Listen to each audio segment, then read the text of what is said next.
Welcome to my channel Pallavi digital arts. చిన్న దయ పెద్ద మార్పు. ఒక్క చిన్న దయ ఒక పెద్ద మార్పును తీసుకురాగలదా?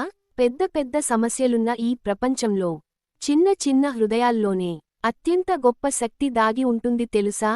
అదే దయ. ఈ కథలో రెండు స్నేహితులు తమ మంచి మనసుతో ఎలా ఒక అడవినే మార్చారో చూద్దాం.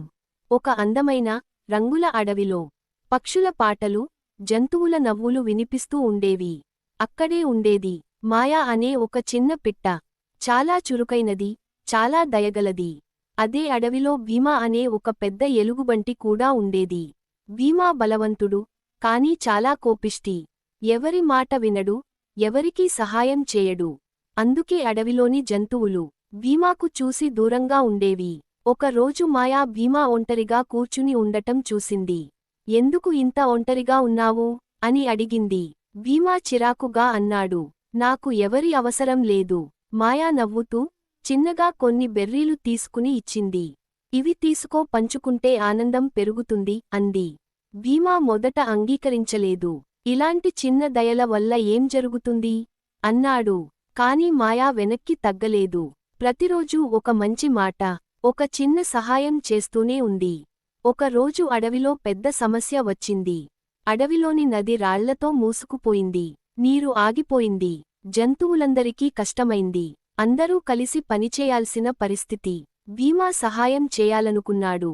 కానీ జంతువులు అన్నీ చెప్పారు, నీవు ఎప్పుడూ మాకు సహాయం చేయలేదు. ఇప్పుడు మేమెందుకు నిన్ను నమ్మాలి? భీమా తలదించుకున్నాడు. తన గత ప్రవర్తన గుర్తొచ్చింది. మాయా మాత్రం భీమా పక్కనే నిలబడింది. అతడు మారుతున్నాడు, మనమందరం కలిసి ప్రయత్నిద్దాం అంది. భీమా ఆ రోజు ఒక నిర్ణయం తీసుకున్నాడు. ఇప్పటినుంచి నేను మంచి చేయాలనుకుంటున్నాను అన్నాడు.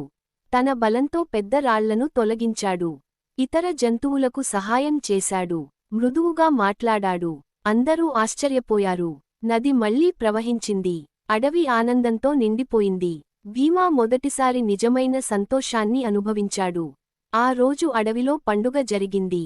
అందరూ భీమాను అభినందించారు. నీ మార్పు మాకు ప్రేరణ అన్నారు. భీమా మాయను చూసి చెప్పాడు, నీ చిన్న దయ నా జీవితాన్నే మార్చేసింది. మాయా నవ్వుతూ చెప్పింది, చిన్న దయలే పెద్ద అద్భుతాలు చేస్తాయి. నీతి, దయ అనేది బలహీనత కాదు, అది ప్రపంచాన్ని మార్చే శక్తి. చిన్న మంచి పనులు చేస్తే అవి పెద్ద ఆనందాలుగా మారతాయి. Thank you so much for watching. Please like, share and subscribe.